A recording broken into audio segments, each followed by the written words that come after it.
heart of every man craves a great adventure, but life doesn't usually feel that way. Jesus speaks of narrow gates and wide roads, but the masculine journey is filled with many twists and turns. So how do we keep from losing heart while trying to find the good way when life feels more like a losing battle than something worth dying for?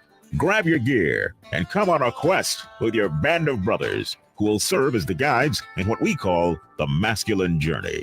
The masculine journey starts here now. Oh, yes, it does. And interestingly, Sam Main, the main man, he had the topic for tonight and he bailed on us. So not unlike that situation, but fortunately we have a topic that we have the world's leading expert on because he is, in fact, the world's oldest man. And so, Harold, what a perfect person to describe tonight's topic. Well, I think that there are a lot of fallacies, or as you prefer, misconceptions associated with growing old. I was one of those people that never expected to be anywhere near the age I am now, 83. I had figured I'd be expired long before that due to stupidity more than anything else. But there's a lot of things that we can look at as young people and see older people and say, man, I don't want that. But then when you get there, you find out that's not so bad after all. But the ultimate soft yogurt is going to be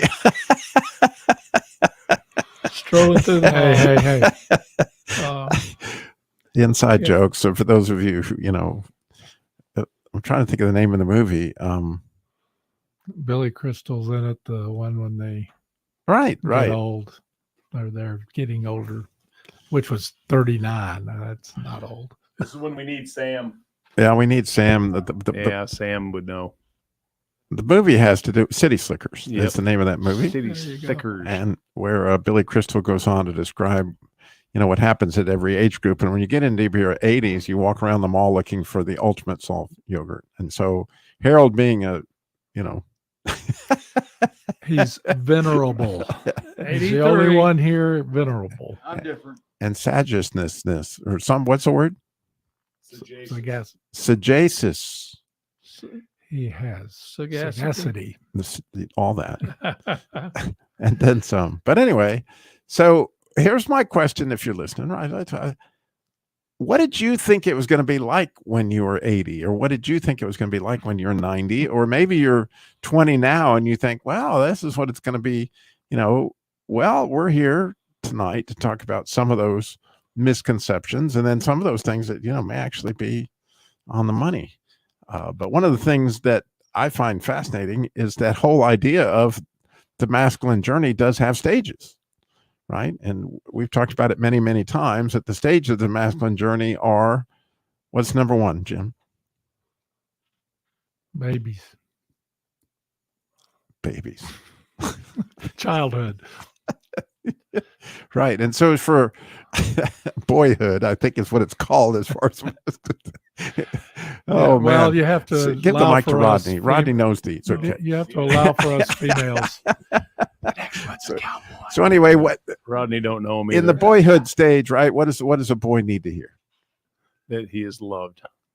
Right. The apple of his father's eye, right? That, he's fully loved, that kind of stuff. And the second stage is? Cowboy Ranger. Correct. And he needs to find out. He I has know what he- it takes. Very good. Yeah. Very job. good. Harold, jump on in there. And the third stage is? Can you do it? Yeah, warrior. Very good. Jim had that one. He was a little tough on the baby face. I can think when I don't have a microphone. Okay, Microphone all right. just shuts the brain So, down.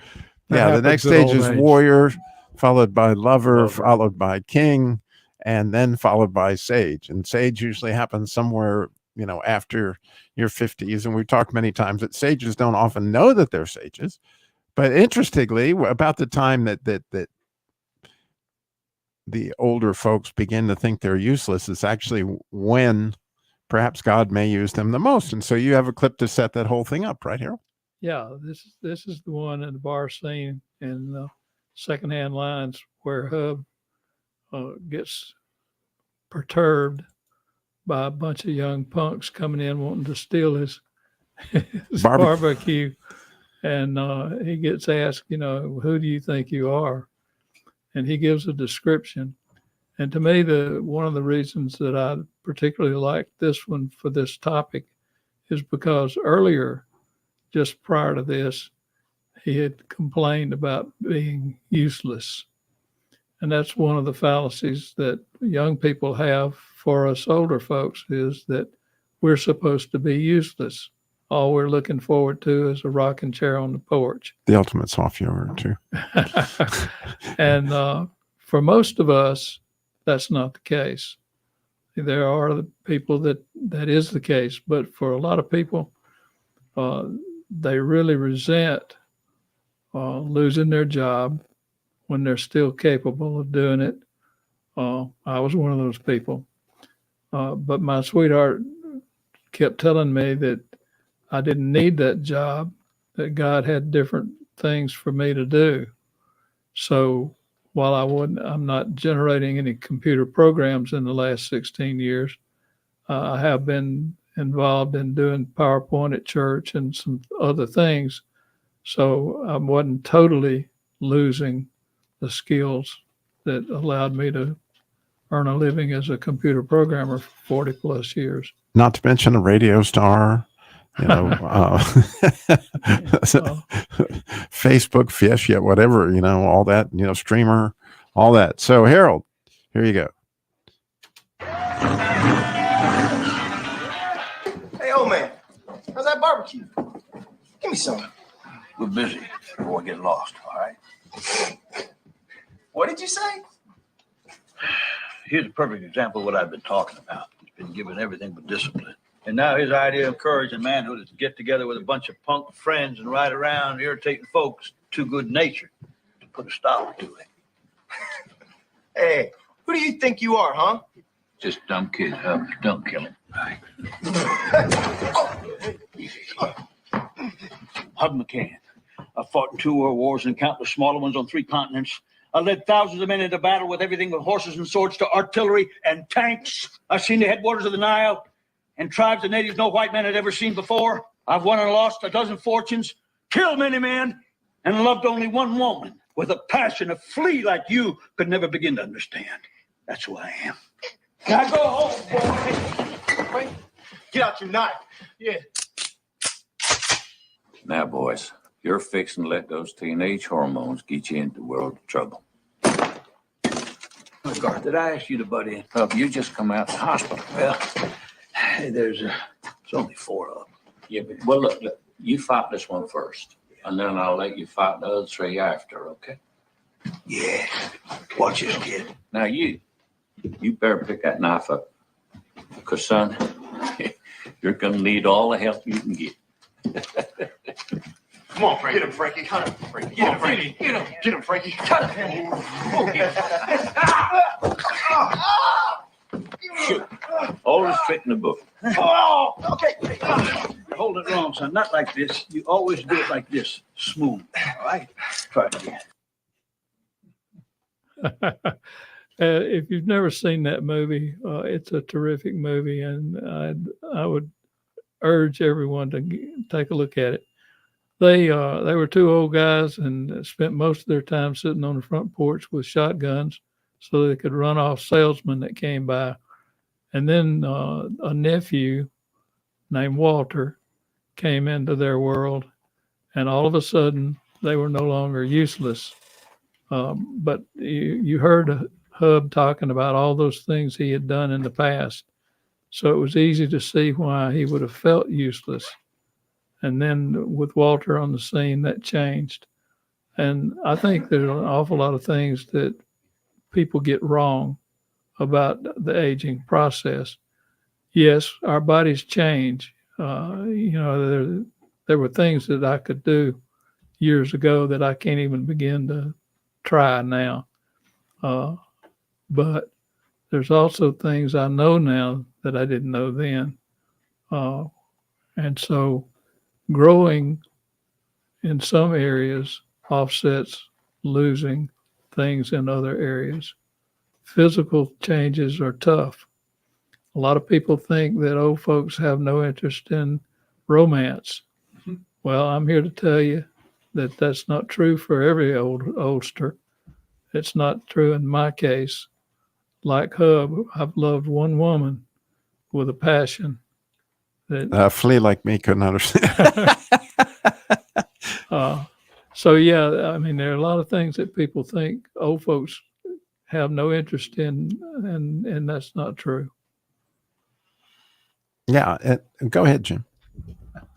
I was just going to say, I asked for this clip too, and it's probably one of my favorites that we ever do, because it does show you a man who's lived quite a life, but he's still somebody to look up to. But it was when you said that you had loved only one woman, I deferred to the longer marriage because that was a key part of mine. I've had, how do you say it? Crushes if I was 12 years old, but I'm not anymore. But there have been other women that have interested me, but I've really only loved one in my life. And that's such a gift. Yeah, I think that was something that I never, when I was in my 30s and 40s, I just thought, man, that's got to be hard after 50, 60 years that it's going to be, but actually you find that it really does get better and better and better. And being around Harold and Jan, and I'm around them quite often, Harold's wife's name is Jan. You'll see that passion is very much still there. Sometimes comes out a little bit flared. But nonetheless, it's a beautiful thing to behold. And I would say, having the ability to stay married for nearly 60 years is really brings out something that I don't know where else you would, get that kind of a relationship that hopefully, mirrors to an extent, Christ and his bride. And I hope to enjoy something even better. And I know Harold does too, as far as that's concerned. But Harold, it certainly is an inspiration, right, for a lot of folks to see you guys. Oh yeah, I'm sure we put a lot of people off because we're always kissing in public, and PDA is Nobody knows what that is anymore, Harold. Right. So you're thinking, man, you need a boot camp. Well, we got one coming up November, the weekend before Thanksgiving. Go to masculinejourneyradio.org. Here are the contest rules for the Truth Network. Prizes won are not transferable, redeemable for cash, or exchangeable for any other prize. All prizes must be redeemed from the station within 30 days of winning. Only one prize per household from any station of Truth Broadcasting within any 30-day period. The rest of our contest rules are listed under the About Us link at our website, truthnetwork.com. Thanks for playing and listening to the Truth Network. Through the good and the bad and the ugly, I can still see the sunshine above me. Lord, I love all the ways that you love me. You're the good, you're the good, you're the goodness. Truth Network wants to inspire all people to experience the truth through sound Bible teaching and Christian talk. Is Jesus missing in your life? Discover the goodness today. You are still the goodness in my life. Oh man, take a look at my life. I'm a lot like you. I need someone to love me the whole day through. I want to look in my eyes and you can tell that's true. Oh man, look at my life. I'm a lot like you were. Yeah, that's Neil Simon, if I'm not mistaken. And You're mistaken. am I? Yeah. Who was it? You got the Neil part right. It wasn't Neil Simon. Young. Neil Young. Oh, golly, you're right. It is. He's young at that point, and he's looking at old men. He's actually not quite as old, but in the same neighborhood as Right. Harold. I do find it fascinating, with the exception of Rodney, most of the people that are left tonight in the masculine journey are the young or the older crowd, right? Because all the young guys, including Sam, bailed on us. And it's so Well, yeah, Sam's older than I am. he's older than most of us, but You can't say he's younger than most of us sitting here. There's really only one young guy in the whole group. Yeah. Yeah. However you depend on how you define young. But anyway, Exactly. today's show, if you're wondering, is about the misconceptions of aging, right? And how I suppose the world looks at it versus the way the Bible looks at it versus the way that that God can use people of age and their experiences and certainly their relationship experiences, because one of the most difficult things to navigate throughout your life, I think you're going to find, is relationship. And because obviously you have an enemy that's going to do everything he can possibly do that can get between you and your relationship with God. He's been at it all along.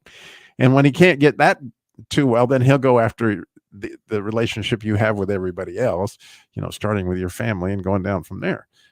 It does. I mean, unfortunately, that's just what it is. And so that one of the advantages you have about hanging around some older people that are mature in Christ is they've navigated on more than one and found the priorities to be different what most of the world thinks they are. And so it's pretty cool that we have this show tonight. And so moving right along to the second oldest man in the group, because he beats me by about 13 months. He was born in 1954. And I was born in 55, just saying I'm younger than you. But it's all right. I was aware. We've done that comparison before, but one of the things that happens when you get older is you forget everything. So enjoy the same thing multiple times. That's true. For the first time. What was that? My clip is also from Secondhand Lions, which is one of my all-time favorite movies.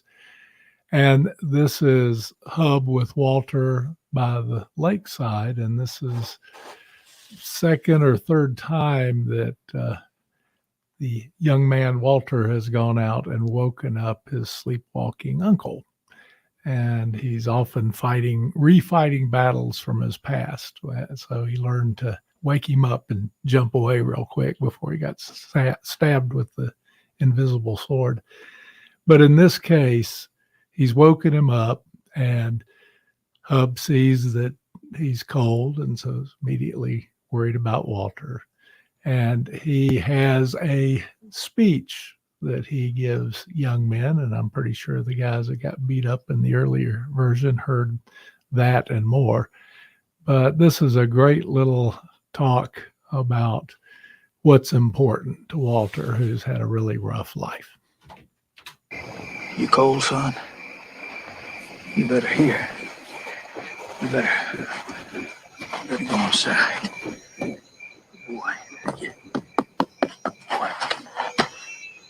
Those stories about Africa. About you. They're true, aren't they? Doesn't matter.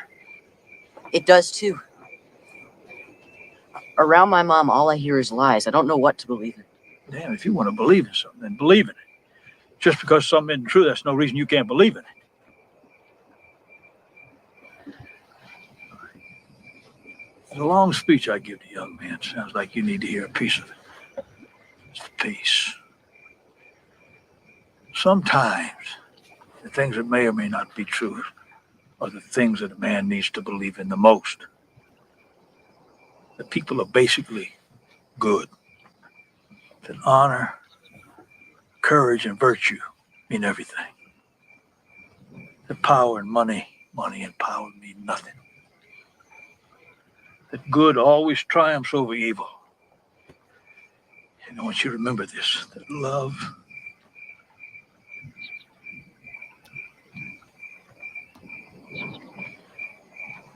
true love never dies.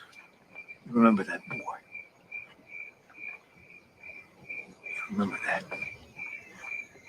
Doesn't matter if it's true or not, you see. Man should believe in those things because those are the things worth believing in. Got that? That was a good speech. Think so? Thanks.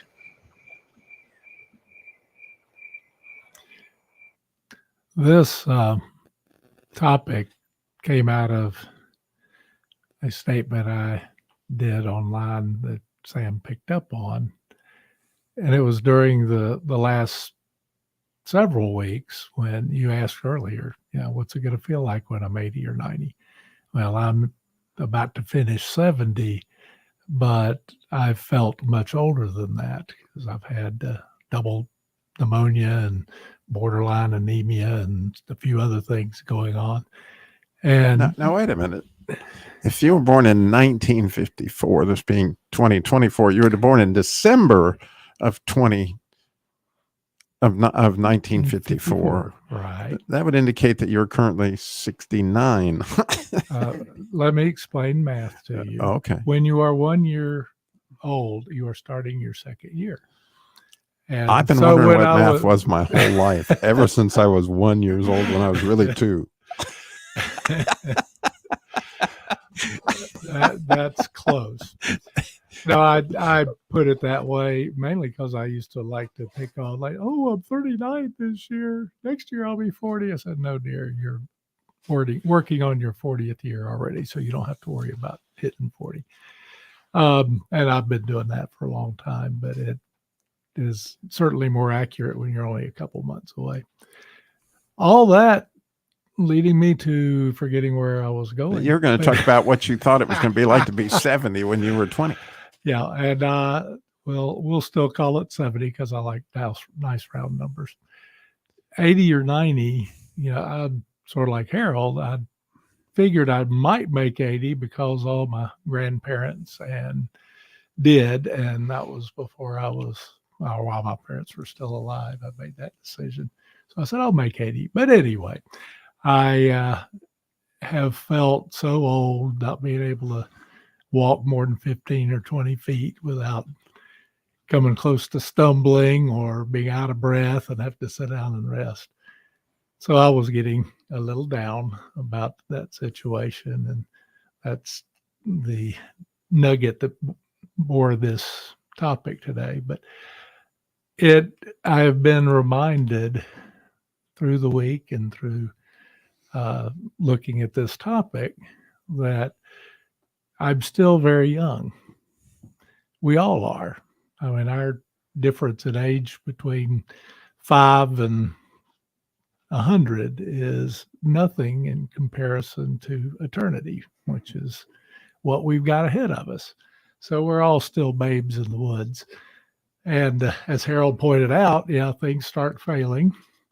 And that romance isn't one for him is just astonishing. I love that. But there are things that you lose that don't really matter because you are gaining other things.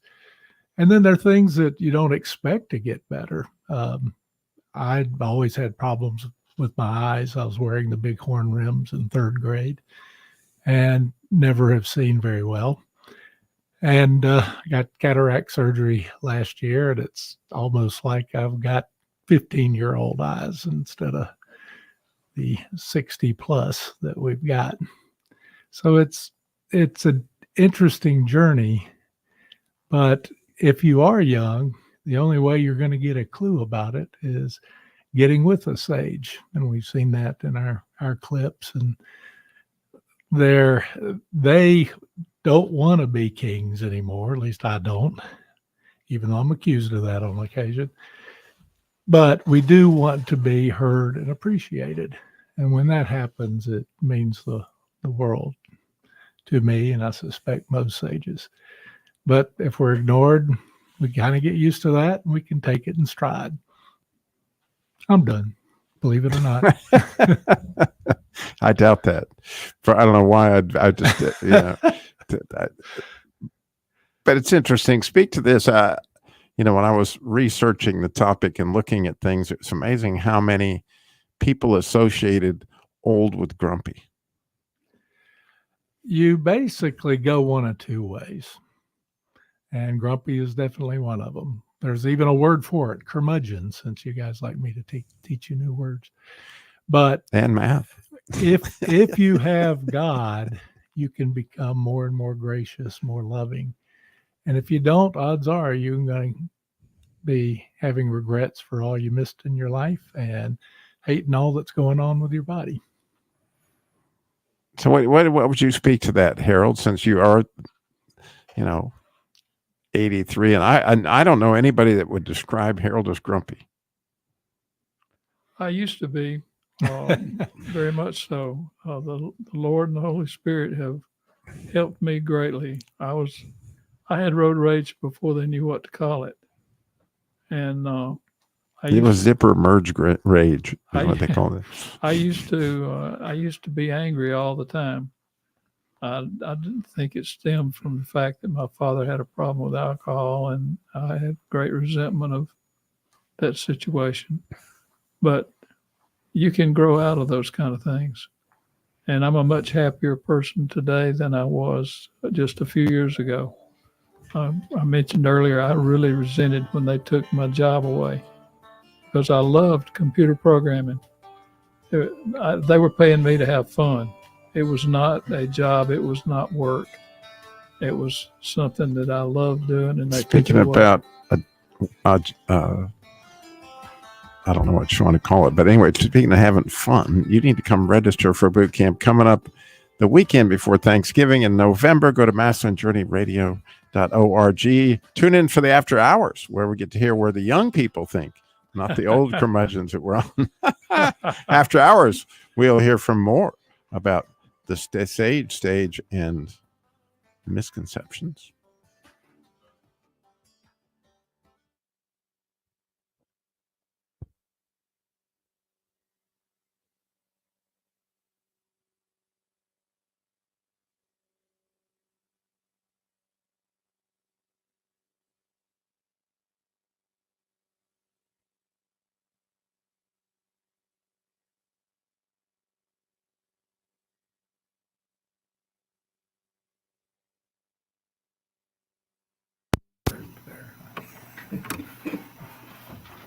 I didn't mean to.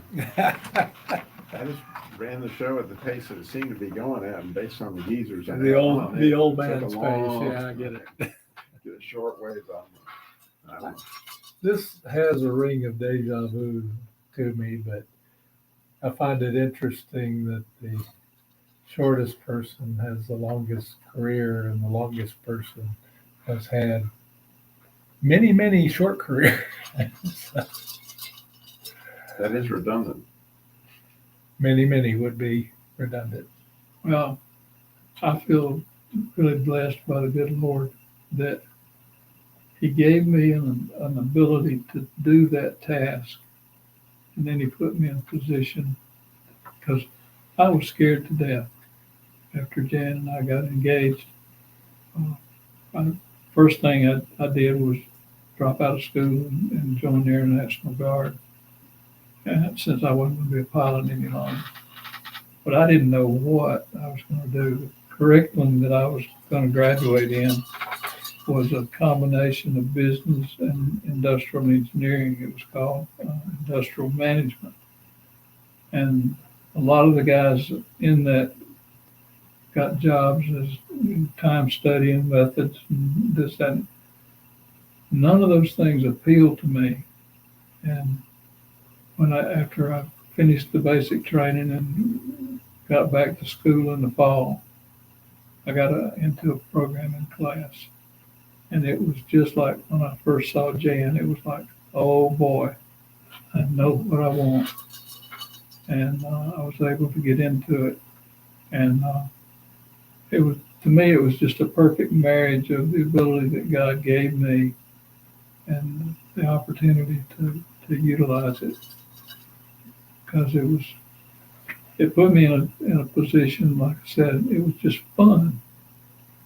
Now, was it tough? Oh gosh, yeah. Was it stressful? Sure. But overall, there were times I thought, what would I want to do if I didn't do this? How many And times I- did and I you, never came up with anything. how many times did you get very close to the end of your punch card and you made that one mistake? That was me. Uh, I hated COBOL with a passion because of the syntax. yeah, It's too many words, yeah. too many punctuation. Well, one of the things I did is I developed my own pre-compiler to generate a lot of the housekeeping that COBOL required. That was one of the things that made it so interesting to me is doing things that This angry trucker's about to learn a valuable lesson. You're gonna learn a valuable lesson. that most programmers didn't bother That's with. why I waited till break.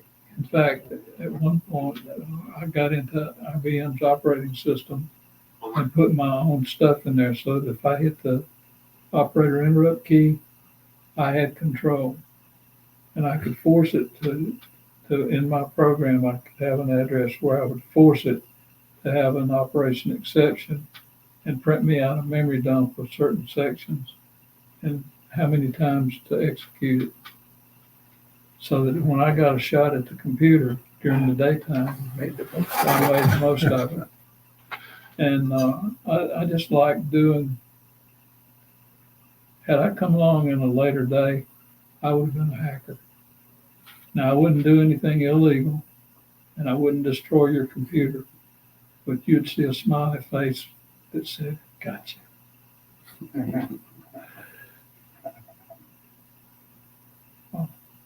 But, you know, God gave me the perfect woman to be married to, and he gave me the perfect career field for me and my temperament. There were a lot of times that I went to work one day and didn't leave the office until that time or later on the following day. He gave me the ability to work through the night productively when other people were falling out, younger than me. They were falling by the wayside. But anyway, God was really good to me in so many ways. Yeah, my longest, well, it's not probably not true, but my longest day working was 29. Well, you got to pull the wire, or they can't hear anything. Yeah. But I did. You did. 29 hours. But mine wasn't because I loved to work. It's because I worked for Germans. And you'd have a 4-hour day one day, 30-hour day the next. Which actually that was very exciting to me. And I was still young enough to do those hours. My longest day, though, was probably, I was on call over the Easter weekend as a chaplain in the hospital. And I started at 9 on Friday, and I got off at about 8 on Sunday. And I think I got 4 hours sleep during that entire haul. One of the things that I did, I think unconsciously at first, but I never had a task assigned to me. I had a personal challenge. I took every one of those assignments and I had to do it better than anybody else in the group could do it, or I wouldn't have. Likewise. So, you know, that kept the interest. If you've got that prod sticking in your backside, and it keeps you interested in it.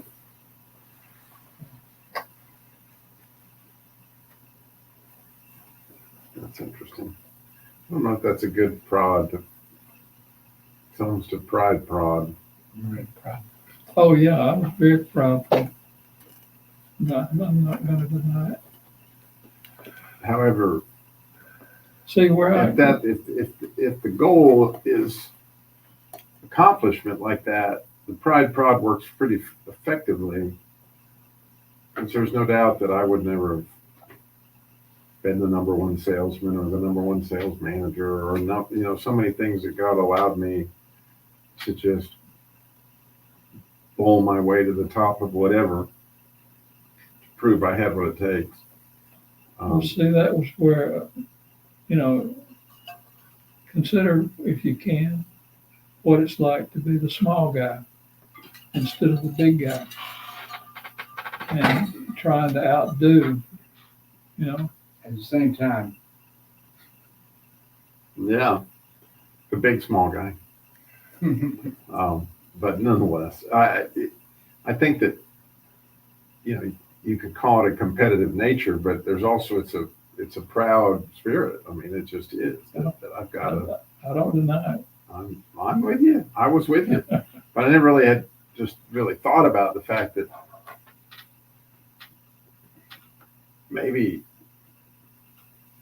that was a prod that, because I ran over a lot of people in the meantime and undoubtedly hurt some people. Made a lot of enemies.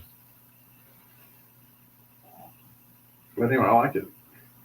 Good subject. Are you ready, Art?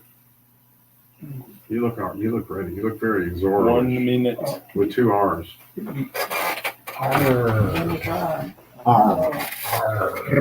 There, you have to bring up the pirate in Zorro. Yeah, the Trillum. The Trillum.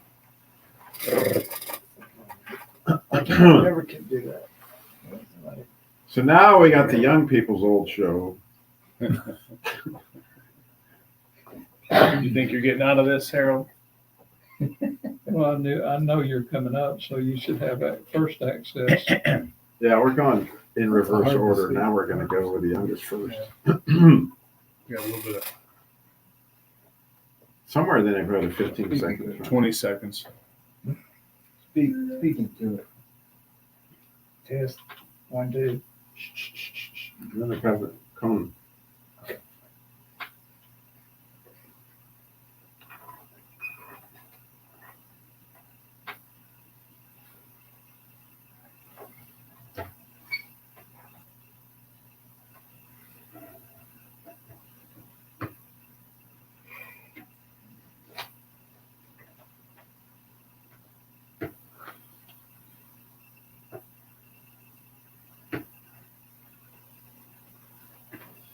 So if you hear gunfire, based on the fact that we're in this entrenched bunker, don't be concerned because, these new 3D printers out there, people are making their own guns, but, I've had weapons of mass destruction for a long time.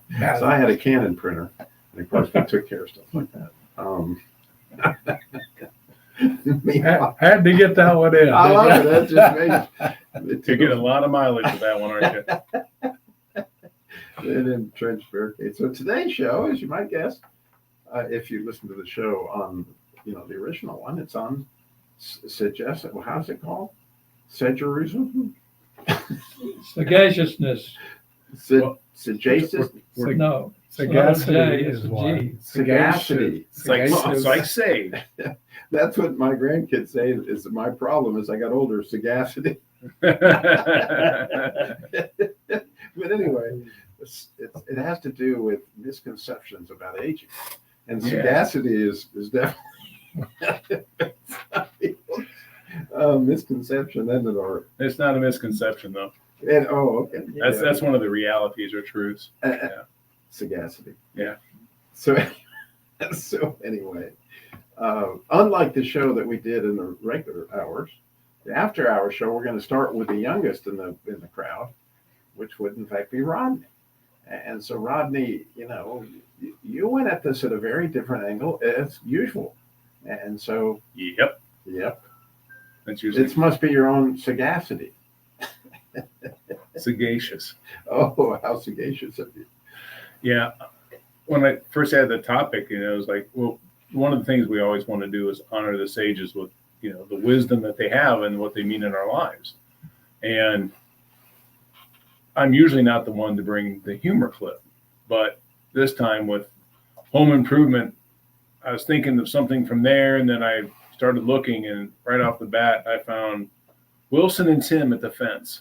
And I'm like, oh, this is good. So if anybody's interested in looking up to get the whole thing, it's like, was it 23 of Wilson's best moments is kind of the clip name. And it's just a montage of Tim and Wilson at the fence talking, and Wilson's supposed to be the sage. You know, he's over the fence. He's supposed to be wise and help Tim out because Tim's the younger father with a younger family, and he's trying to figure everything out and work through life, but all he wants to be is the bull in the china shop. And Wilson's kind of always given the advice of, well, you may want to think about this a little more, Tim, because Tim doesn't like to think, he just likes to do. And I think we've all had those moments in our lives. So why don't we just go ahead and play the clip?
It's because we can't bear children. I don't mind the boys that much. So I go back on my show and look like a fool again. Tim, the first step for greatness is humbling yourself. Oh, yeah. Maybe you shouldn't try to have all the answers and instead ask more questions. You see, Tim, a truly wise man always has more questions than answers. Things just aren't always as they seem, are they? We love to couch many, many things in humor. Wisdom is just one of them. You know, we'll just, instead of coming out and just saying something very bluntly, we work around it in humor and all kinds of other things to kind of soften the blow sometimes. You know, we want to, consider his or her feelings and things of that nature. And we love to also just, in our culture today, have some kind of humorous slant to almost everything we do. So the criticism of somebody, what do? We use some kind of humor to slight them or do something and make somebody laugh. It's just a way of gaining control in situations. But when it comes to this, when things aren't always as they seem, I know, like being a young man, I used to think I had a lot of things figured out. I knew there were some things I absolutely didn't have figured out, but there were others I'm like, no, I know what I need to do here. I know what I need to do as far as a job, how to run the family, how to invest and do stuff with finances. What was the right decision to make? Do we buy the car? Don't buy the car? You know, whatever the food or what we're going to eat. You just knew all these things in daily life, and you realize over time it's like more and more and more. I didn't have hardly anything figured out. And when it comes to the bigger issues of life, I definitely didn't have it figured out until about 10 years ago when God smacked me upside the head with J. Vernon McGee and said, you know, you're completely living a life that is foreign to me, and you need to come follow me. And I'm just glad he brought me into his kingdom, because I'm like, I should think of how much I would still be floundering trying to deal with things that have happened in my life since then. But it's just one of those things where the more you're around men, specifically for men, and you can, like, men bestow manliness to boys, and that's where you're going to grow. And when you're around men who know the Bible and men that can teach you and men that can actually demonstrate godly manliness, is one of those things where you just all of a sudden, like we've talked about experience, it's like, well, I see it, I hear it, and now I have a chance to actually step into it. And it can be scary because you're like, well, somebody's watching me as I'm watching them, and you got to be really thoughtful of what you're doing all the time. But it's a wonderful reward because you know that, hey, for all the stupid things you do, at least he forgives you of all that, and he can let you go on and keep being a son, that adopted son that we talk about. And it's just a great feeling to walk through all that with him and to walk through it with other men in this room. Yeah. And, John obviously talked about that in, his epistle where he talked about, to the younger men, to the older men, that, that there was supposed to be this relationship between older and younger and even older and older. Just saying, it doesn't stop. And older. Yeah. Right. Yeah. But so I'm really curious, Art. One of the things I've been curious about for, probably the last 4 or 5 years is wherefore art thou? Yeah. Wherefore art thou? But no, actually, wherefore art thou older than Grant thou? I don't know. We're about the same age, I think. I was born. Let's let it come out now. All right. So what year were you born, Grant? 65. 1965. You are a young man. And so what year were did you he say born? 65 or He said 55? 1965. Oh, well, I am older. I was born 1962, which makes me 62 years old. That's mathematically sound. And 10, unless and you were 2. talking to Jim, who thinks you're 63. Okay. I will be soon. He's in his 63rd year. I will be soon. It's the new math. No, And you, while you can't Jim's be in your getting- 63rd year until you're 63. So are you 65 No, now that's that you're 64. Hold on. I lied. 63. you were born you lied? You said you were born in 65, but you were born in 63. Do you know how many people were born in 1963? Do you? Absolutely not. But I do know that Sam was born in 1963. My wife was born in 1963. And Grant was born. The Grand Tour. Yeah, the Grand Tour. But My name's Greg. oh, okay. So Grant, you have a clip that you've actually never heard before, except you have heard it tonight. Yeah, this And is so I'm interested in what your thoughts are. well, this is kind of like giving a book report without having read the book, Yeah. And no cliff notes either. in front of everybody. Yeah, that's right. But yeah, I think this is one of Sam's clips, but he's not here, so I accepted it. I accepted the challenge. This is a clip from the movie The Mask of Zorro, and in it, Zorro. Was that with 2 R's? You'll have to get somebody else to. I'm Yeah. I'm sorry. I can't. Yeah, I don't. I never learned to do that, but yes, Zorro with 2 R's. He recognizes a younger man who he knew in a past time when he was just a boy, and the younger man has a grudge against one of the government officials for having killed his brother, I think. And both of the brothers, the young man and his brother, had ended up going into a life of thuggery and thievery, I think. And yeah, Robbie says yes. I didn't see the movie, but so Zorro knows that the young man recognizes that the younger man is not really a skilled fighter, and he knows that the government official is, and he fights the young man himself. He prevents him from getting himself killed by getting in a fight with the government official, and then he says to the younger man, if you really want to fight that man, I will teach you how to fight. It will take a lot of time and a lot of work, but I can teach you.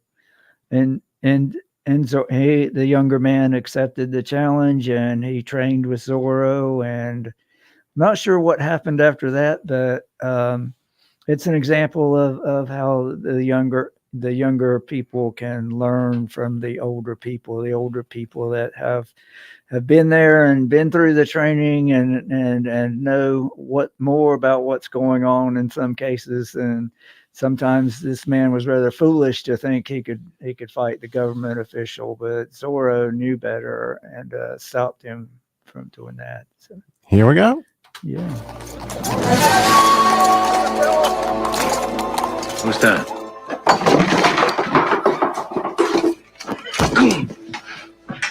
That's the man who killed my brother. You're drunk and you're angry and no condition to fight a professional soldier. Get out of my way, you old man.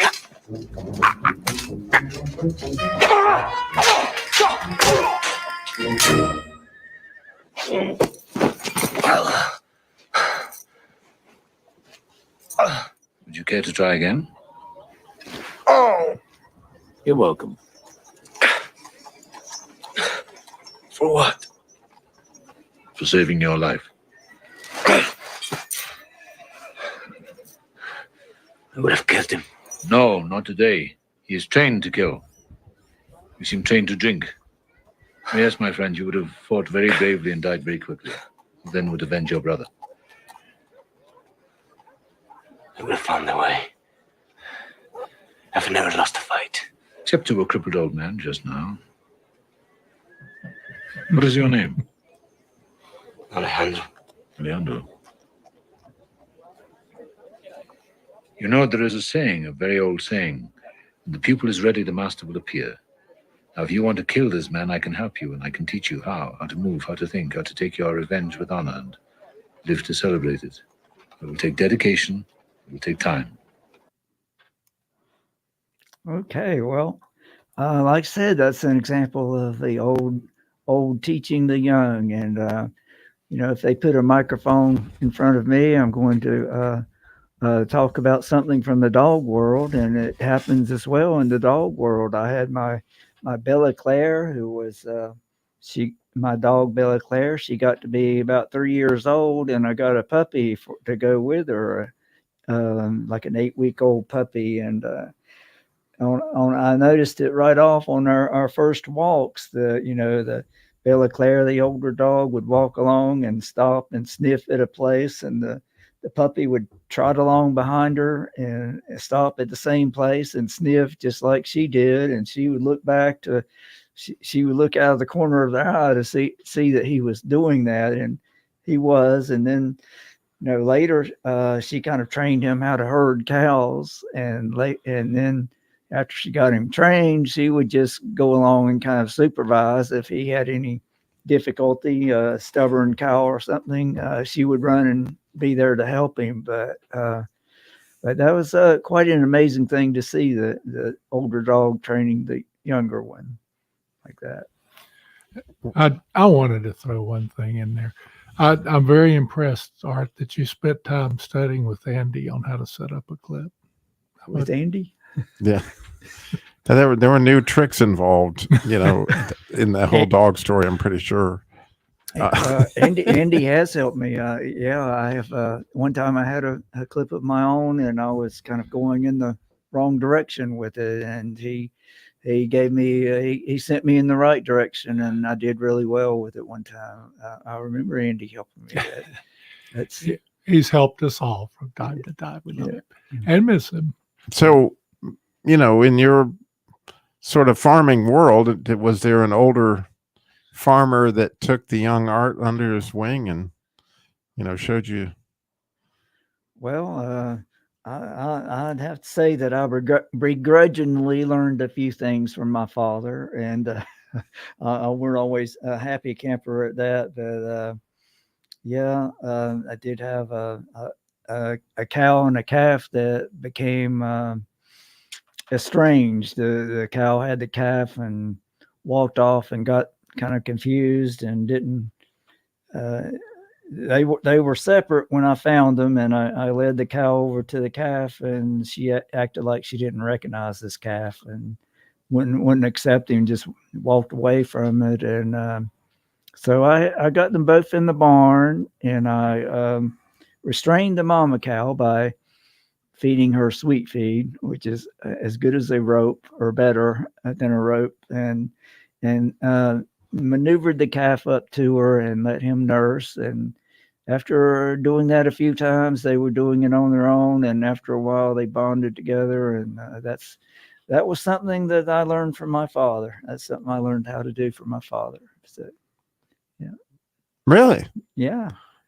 And so sometimes the old cows don't necessarily.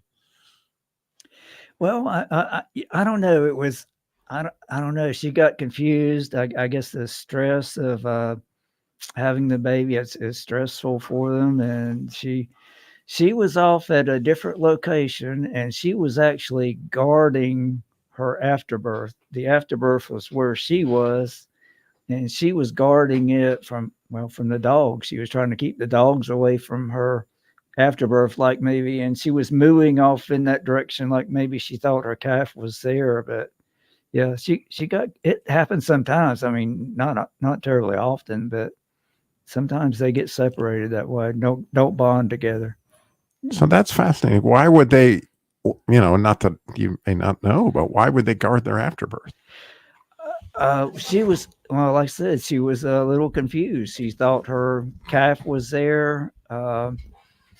She didn't know where her calf was, but she was smelling the smell in this direction, and she couldn't see the calf, but she thought maybe it was around. It was near there. So I assume, to protect it from the dogs, right? You're trying to figure it out. They would smell a lot alike. Yeah. So Grant, we got you here, even though apparently you are a couple years younger. Well, yeah, it was 1 year younger, from 62 to 63. But anyway, on this topic for you, what jumps out as far as now that you are obviously in your 60s? I have the lack of mental and physical abilities. But you've had those for a while. Especially mental. Yeah, since, but what would you have guessed was better in your 60s than you would not have guessed when you were in your 20s? To be as my grandfather was. And how was he? With the Lord. And physical from doing farm work. Yeah. I heard that about the sage category one time, and I've never forgot it, that the older you get, the more your physical life fades, but your spiritual life, increases. And that obviously one becomes greater than the other. And so you nailed it with that one. He knew a lot more of the promises of the Lord in the promise of heaven. There you go. Which, speaking of the promises of heaven, my clip is from Space Cowboys. I like that transition. A cow-like segue. Yeah. Well, it went right from the cow into the Space Cowboys. It all works out. And For the name of Art's. Bart Starr was their quarterback, I'm pretty sure, of the Space Cowboys. Anyway, it fits Bart Starr. Anyway. We're on a roll here.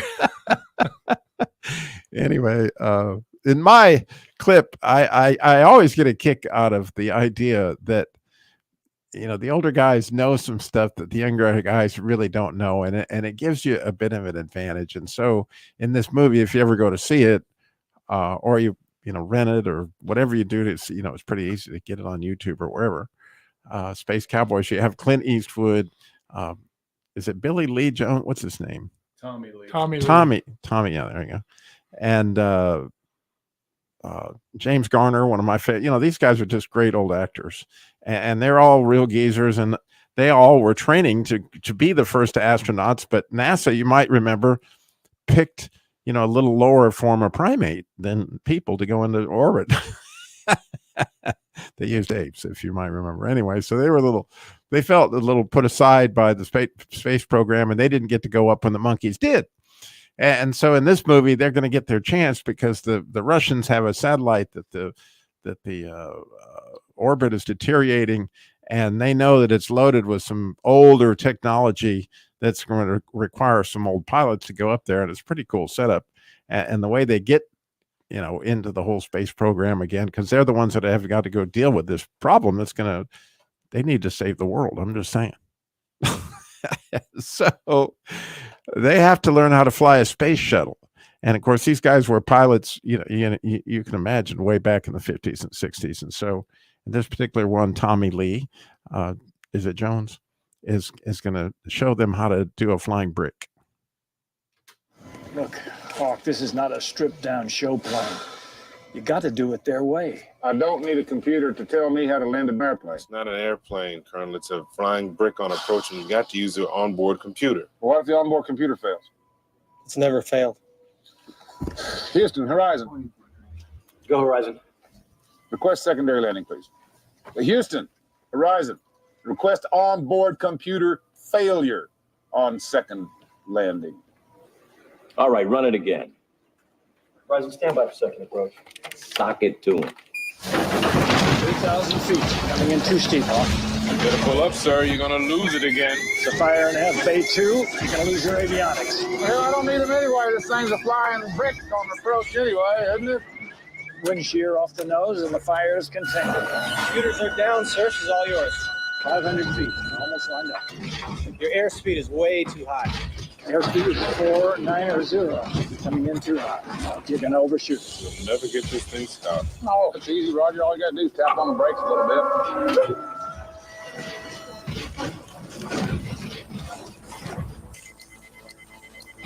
bit. Not that much. You'll put her into a stall.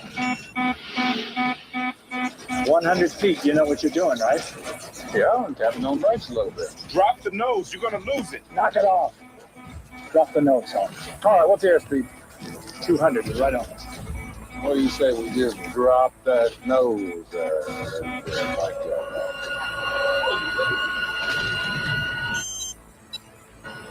that. Smooth as a baby. That's impossible. Well, for a computer, it might be. Flying brick. I like that. Every old guy has just to be tickled by that whole scene of, these young guys, their computers, but he used it, right? He used all that experience to show you something, right? And this is what I call the Bob mentality. Okay. So, those of us who have ridden in many boats know that putting a boat in a dock is not necessarily the easiest thing, especially under certain weather conditions, a high wind and all that kind of stuff.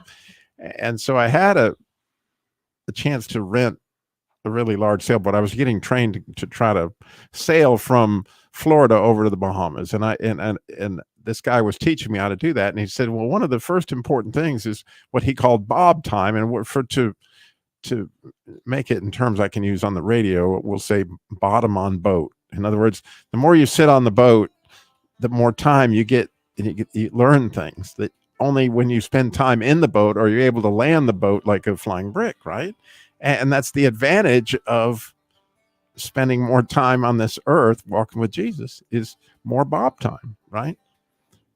It's time with the Savior will give you more sagacity, whatever. Whichever right? you prefer. There you go. Pronounce anything the same It's very, way. very fun. Again, if you need more sagacity, and I'm guessing you do, you need to join us at the boot camp. We're coming up the weekend before Thanksgiving. Go to masculinejourneyradio.org. I hope to see you there.